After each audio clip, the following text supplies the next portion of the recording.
Electric cars are a big leap ahead from fossils. They've got instant torque, a smooth, quiet, extremely responsive drivetrain, energy recuperation, and the ability to be refueled at home.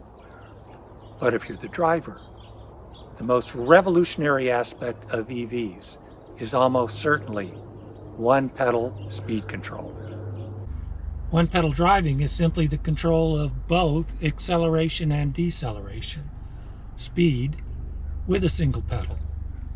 In the past, this has been done with two pedals, the brake pedal controlling the friction brakes, and the gas pedal controlling the internal combustion engine. Two completely separate systems, one to make the car go faster, and the other to make it go slower. So, how do you get the car to go faster, slower, to stop?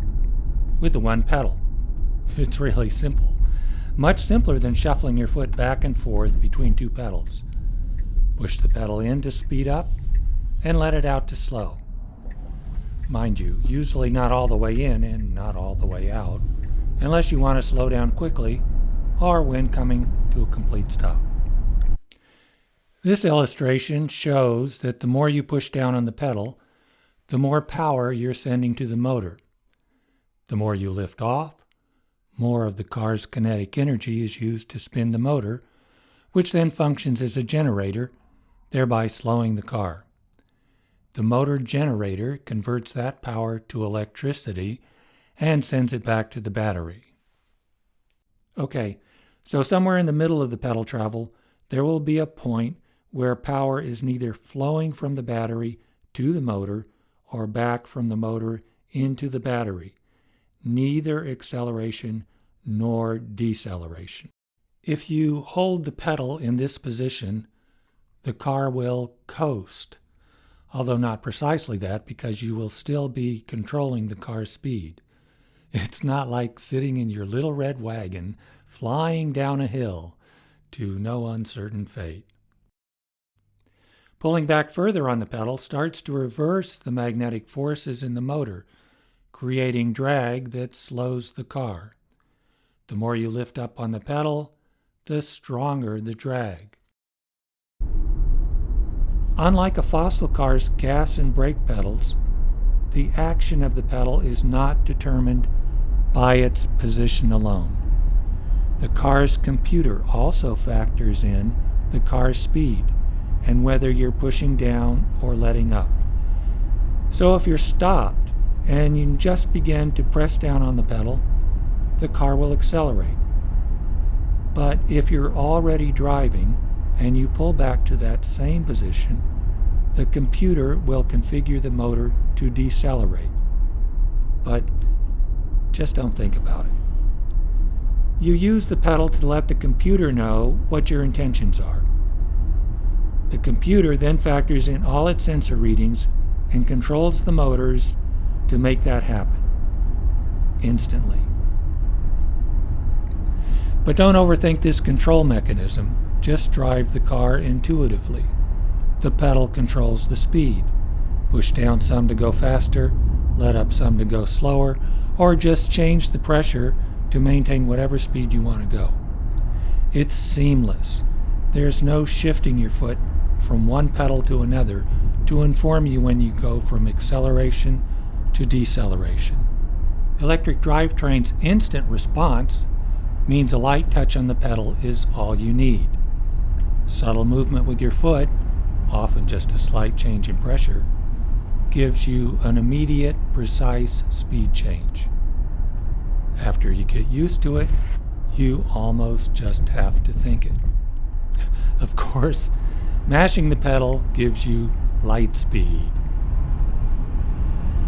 So, one pedal driving means keeping your foot on the pedal all the time, except when you need to make an emergency or a sudden stop.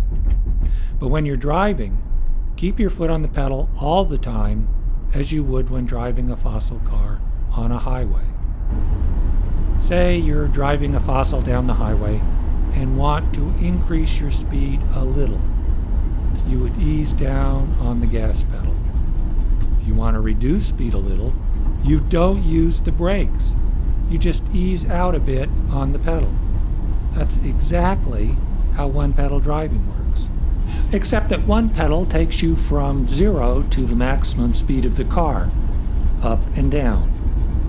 And if you drive on Southern California freeways, you know there is a lot of speeding up and slowing down when one pedal is the only way to go.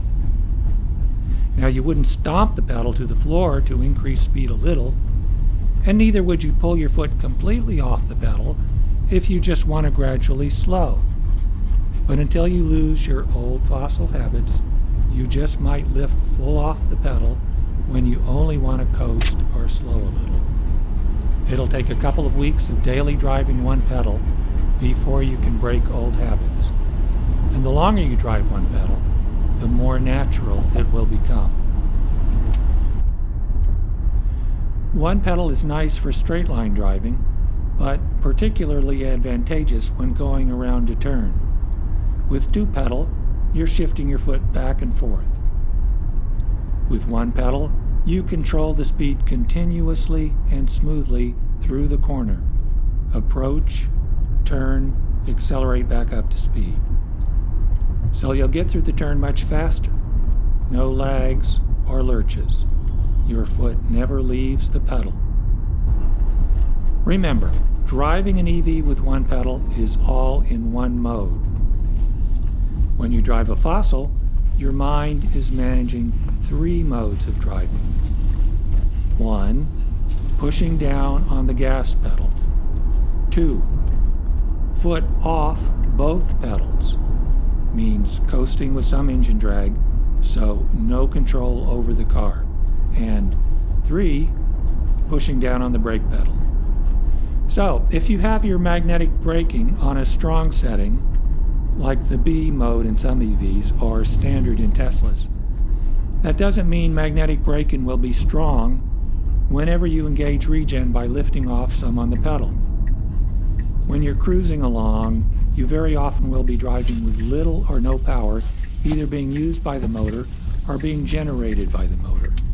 Your foot will be holding the pedal partway down. Since regen works the same as acceleration, if you want to understand how regen works, you'll need to have a feel for how an electric car works. You won't need to understand the technical bits just to drive one pedal, but if you're going to teach one pedal driving to someone else, and you will, it really helps to have at least been exposed to the underlying technology. Okay, fossil cars have a gas pedal and a brake pedal.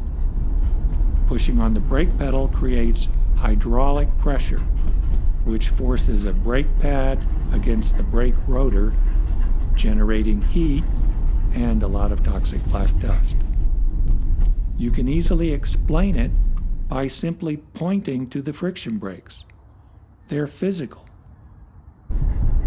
But with an electric car's regen, it's not so easy, because those magnetic brakes are invisible. Electric cars operate by using magnetic fields inside the motor. So we need to talk about that for a bit. Magnets. Obviously, electricity powers the car, but it's the magnetic fields inside the motors, created by the electricity, that make the car go and slow it down. It's all done with magnets. Magnets are everywhere. We couldn't live without them. In fact, our planet is one big magnet, and without its protective magnetic field, we'd all die from cosmic radiation. And then there's the lowly refrigerator magnet. As you bring it toward the refrigerator, it pulls your hand forward, like accelerating a car. And it resists as you pull it away, like slowing a car. These are invisible forces. The refrigerator magnet is what's called a permanent magnet. Magnets have north and south poles. North poles are repelled by north poles, like this, but are attracted to south poles. Opposites attract. The closer they are, the stronger the attraction, or repulsion. It's these attraction and repulsive forces that make electric motors work, both to make the car go and to make it slow. A common nail is not magnetic, but can temporarily be made into a magnet by wrapping a coil of wire around it and running an electric current through that coil, turning the nail into an electromagnet. The important thing here is that if you reverse the direction of the electric current flowing through the wire, the magnetic pole will change.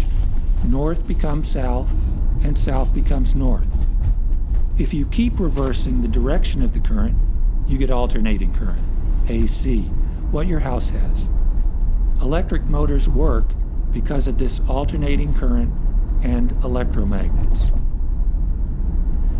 There are all sorts of motor variations, but let's consider a simple design that uses permanent magnets in the core part of the motor, the part that spins, called the rotor, and electromagnets in the stationary outside part of the motor, called the stator. This diagram is simplified and generic. Modern EV motors and their electronic controls are quite complex. In this example, the outer faces of the blue permanent magnets around the rotor's periphery maintain their polarity. That is, the north pole is always north and south is always south. The north poles of the permanent magnets are pulled toward the south poles of the electromagnets in the outside ring and pushed by the stator's magnets' north poles behind it. But the alternating current that powers EV motors constantly reverses the stator's magnetic fields, north to south to north. So the rotor's magnetic poles never catch up with their opposite. Just when a north pole is getting to a south pole, bam! That south pole changes to north. The rotor's magnets are pulled along by these constantly changing magnetic fields in the stator. Now, as your foot eases the pedal back, power from the battery to the motor is gradually reduced until it's nothing. The stator's electromagnets are deactivated. No power from the battery to the motor, and vice versa. You could call that coasting. At this point, your foot is still holding the pedal partway down. As you pull your foot further back, the motor's electronics gradually energize and shift the stator's rotating magnetic poles to lag behind the rotor's opposite permanent magnet poles. So the magnetic forces are now pulling against the direction of shaft rotation, working to slow the motor. The car's wheels are working hard to turn the motor, which is now functioning as a generator, so the car slows. When this magnetic braking is activated, an electric current is induced in the wires of the stator's electromagnets as they are pulled through magnetic fields, and that alternating current flows out of the motor, is converted to direct current, and charges the battery. The same basic induction principle is used in wireless cell phone chargers. And of course, it's all invisible. Just remember the refrigerator magnets. Unfortunately, knowing how to drive one pedal and having an idea how it works is not enough. You're going to have to know how to talk about it when you teach others and answer questions. You have to know the lingo. The big bugaboo is the term regen. Everybody uses it, but very few can explain it very well. It's short for regenerative braking. But more precisely, regen can be described as magnetic braking, and this magnetic braking takes place inside the motor, completely separate from the regular friction brakes. You control the amount of regen with the pedal, from 0 all the way up to the maximum. Brake energy recuperation is another term that's used for the same thing, that is, regen or magnetic braking. You are indeed recuperating energy, just not brake energy, but rather either kinetic energy or potential energy or both. Kinetic energy is the energy the car has by way of its motion, and potential energy is the energy your car has relative to the planet's gravitational fields, or in other words, up a hill. Just know that energy recuperation is a side benefit of one-pedal driving, and that increases your car's efficiency by charging your battery instead of wasting energy as heat, which is what friction brakes do. Before you start one-pedal driving, you configure your EV for it. For my Tesla Model Y, this is what you do. You go to the controls, select pedals and steering, select standard for regenerative braking. For stopping mode, select hold, which blends in friction braking to bring you to a complete stop after regen brings you to walking speed. Roll simulates a fossil car with a manual transmission, and creep simulates a fossil car with an automatic transmission. For a few EVs, one pedal is the only way. For example, in the BMW i3, one of the earliest electric cars. The maximum regen power is set. You can't adjust it. But that's the maximum value. You can, of course, control the strength of regen from 0 to maximum, even in the i3. You do it with the pedal, with your foot. Some EVs don't allow one pedal at all. Magnetic braking is controlled only with the brake pedal, which blends in the conventional friction braking, preserving tradition, that is to say, nostalgia, a sentimental longing for the familiar past. In any case, I would strongly recommend that you buy an electric car that gives you the choice to drive one pedal. You can try both and decide for yourself. So, a couple of final thoughts. First, on two-wheel drive versus four-wheel drive EVs and one pedal.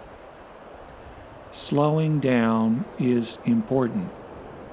When driving one pedal, when more than 95% of braking is magnetic, you should know that only the wheels directly connected to a motor are capable of reducing your speed. In other words, front-wheel drive EVs only brake with the front two wheels, while rear-wheel drive EVs only brake using the less effective rear wheels. If you want to drive one pedal and want more effective, balanced four-wheel braking, you should get an all-wheel drive electric vehicle, motors on both the front and rear axles, 4 tires all working to slow the car instead of just 2. As a bonus, all-wheel drive gives you better handling, even tire wear, and better traction in slippery conditions. That said, there are a number of good electric cars with two-wheel drive, and those will work fine, especially if you drive conservatively, and you always will have your friction brakes as a backup, which of course work on all 4 wheels. Driving a one-motor electric car is certainly vastly better than driving a fossil. Just be aware of the limitations. Second, it's important to have a good mindset if you're going to excel at one-pedal driving. You heard me say magnetic brakes can be hard to explain because they're invisible. Well, actually, that's because the magnetic forces in the motors control the speed, and you really can't describe the motors as brakes. So, when you drive one pedal, you are not really braking per se. That means, really, There are no magnetic brakes. So, when talking about one pedal, the words braking and brakes are simply metaphors used to help people who still have a fossil car mindset. It's like talking about the gas pedal when there's no gas. Electric cars are fundamentally different than fossil cars. They don't work the same, and you don't drive them the same. Your foot controls the speed with the one pedal. After a while, you stop thinking about how the car is making that happen at any particular moment. Once you realize this, internalize it, you will have mastered one pedal driving. Of course, it might just be magic.